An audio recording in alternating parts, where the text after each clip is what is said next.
అనకాపల్లి జిల్లా మాకవరపాలెం మండలం ఎరకటపాలెంలో MSME park ఏర్పాటుకు మంగళవారం అంకురార్పణ జరిగింది. రాష్ట్ర ముఖ్యమంత్రి నారా చంద్రబాబు నాయుడు వర్చువల్ విధానంలో ఈ పార్కుకు శంకుస్థాపన చేశారు. అనంతరం జరిగిన కార్యక్రమంలో శాసనసభ స్పీకర్ చింతకాయల అయ్యన్న పాత్రుడు ముఖ్య అతిథిగా హాజరై శిలాఫలకాన్ని ఆవిష్కరించారు. ఈ సందర్భంగా స్పీకర్ అయ్యన్న పాత్రుడు మాట్లాడుతూ ముఖ్యమంత్రి సంకల్పం వల్ల మన ప్రాంతం ఒక పెద్ద పారిశ్రామిక కేంద్రంగా మారేందుకు మొదటి అడుగు పడిందన్నారు.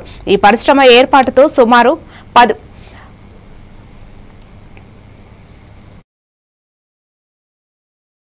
దాంట్లో సగం రేటు మీకు ఇమ్మని చెప్పేసి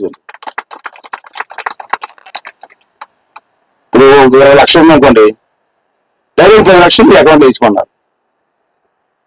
ఇది ఈ జీవోతాలకు ఉద్దేశం.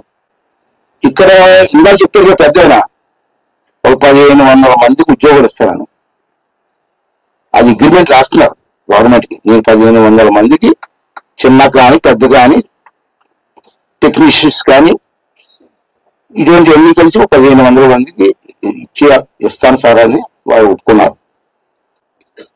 సుమారు 450 ఎకరాలు అక్షితాపురం ఎలాగా లేఅవుట్ వచ్చింది, ఆ లేఅవుట్ అవుద్ది ఇక్కడ.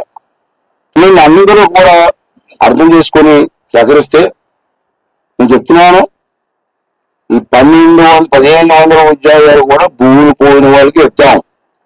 ఉంటే ఇంకా మిగిలితే 10 ఇద్దాం. అది మీ జిల్లా మీ మండలంలోనే. అలాగే అక్కడ కాఫీ ఇండస్ట్రీ వస్తుంది అక్కడ సిట్నీలో, అది కూడా ఊటి అయిపోయింది. దాంట్లో కూడా 500 ఉద్యోగాలు వస్తున్నాయి. అక్కడ 500 ఉద్యోగాలు వస్తున్నాయి. అది ఓన్లీ ఆడవాళ్ళకే.